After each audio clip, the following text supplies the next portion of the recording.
Carlos Martinez. I'm Miami-Dade public defender. So what led me here was actually a car accident.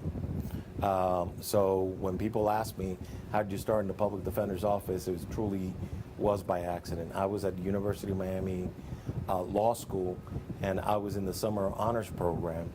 And on the day, it was in the summer, and on the day that we were going to get assigned to do work at nonprofits or government offices, I was late to class because it was a car accident right in front of my car, and I was the only eyewitness that was not in the accident. So I agreed to stay and be a witness for the person. And because of that, I was late to class. And when I got to class, the only assignment left was to work in the public defender's office, and I had no idea what the public defender's office was or what the work was. I did know something when I went to law school that I did not want to do criminal law, and I did not want to do personal injury. So I was half right what I would end up doing. Well, I interned here, and in that summer, the job that they gave me was to talk to clients who were really mad at their attorneys because the attorneys had not visited in jail or had not talked to them on the phone. So there would be a list at the jail of people that wanted to talk to somebody in the public defender's office. That somebody ended up being me. And when I first went, I was extremely nervous because I had never had a family member or anyone I knew go to jail. And these interviews were at the jail. And so when I went in, I was very nervous.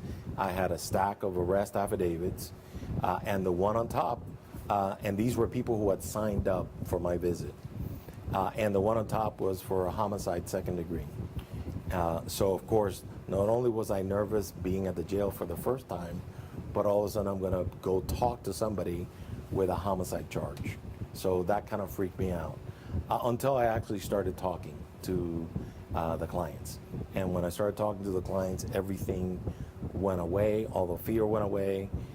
And not only that, I actually connected with a lot of the clients personally, even though I had not committed a crime or didn't know anybody who had. But I connected personally because the clients were people who could not afford things. They could not afford a lawyer. And I grew up poor here in Miami. There's no such thing as a regular day at work. Most of the days, there are administrative issues that I have to deal with. We have 400 employees, so it's a pretty large law firm. And so some administrative issues, but also political issues, sometimes issues having to do with what's happening in court.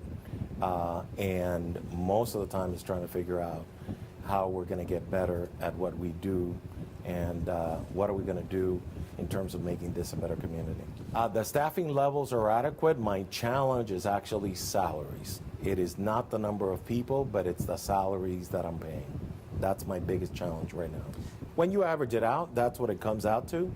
But the reality is some cases do not last the entirety in terms of going to trial or even getting a plea. There are a lot of cases that get dismissed. So in those cases, we spend less time. So the longer you keep the case, the more expensive it's going to get. But when you average it out, the number of cases with the budget, it comes out to about $400 per case. It is hard getting by on that kind of funding because I don't have enough money to keep lawyers once they become experts. And our lawyers become experts at year 3, 4, or 5 because of the volume of the work that they're doing and the quality of the work that they're doing. They're getting more and more complex cases. And during that time, it's when I'm losing a lot of people. I'm losing a tremendous number of lawyers. Just last year, I lost 41 lawyers. And I had only hired 35. So it puts me in the hole 6 lawyers from the number that I would prefer to have.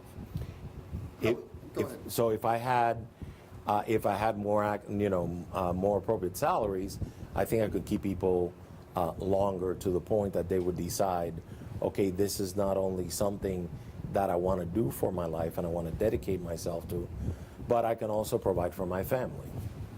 The prosecution actually has the exact same problem.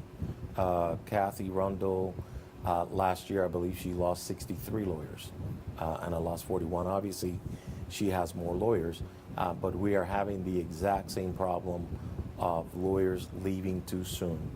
The losers in this is not her office and my office, but it's really the justice system, because we want to have lawyers who know what they are doing, and we want to make sure that defendants don't spend time in jail unnecessarily, particularly the ones that are innocent, that we want to make sure we get the cases done and we get them out. The other aspect, the other impact of the state attorney and the public defender not having good salaries for the lawyers to stay is that the cases take longer, and victims have to wait longer. So, so an accuser that, they want their day in court, that gets delayed. And the problem with the state attorney's office and my office is you have multiple attorneys handling one case. And particularly, if you have a case that normally would last about a year from the time a person is arrested, the case is thoroughly investigated by the defense, and you do the motions and you get that. Now we're seeing cases a year and a half, 2 years. And the worst part about that is you see 3, 4, 5 lawyers touch the same case. Every time a lawyer picks up that case, the lawyer has to essentially review everything that everybody did before, identify what else needs to get done, and then work on that case. Now, from the defense side, the attorney also has to get to know that client again, because it's not just looking at paperwork, it's actually talking to the client, seeing the client, interviewing the client, and counseling the client. So it has become a system that unfortunately is plagued by the lawyers leaving too soon. It is funded primarily by the state of Florida through general revenue. There are some funds that we get every year from collections from clients paying statutorily mandated application fee, and also paying for the cost of defense. At our level, it's a very good relationship. We try to work out on systemic issues. For example, just recently, for the first time ever, we are going in together asking the legislature to change the starting salary of our attorneys. So both of us wrote our legislative budget proposals together, and I'm asking for an increase for my lawyers to start out at $52,000, and so is she.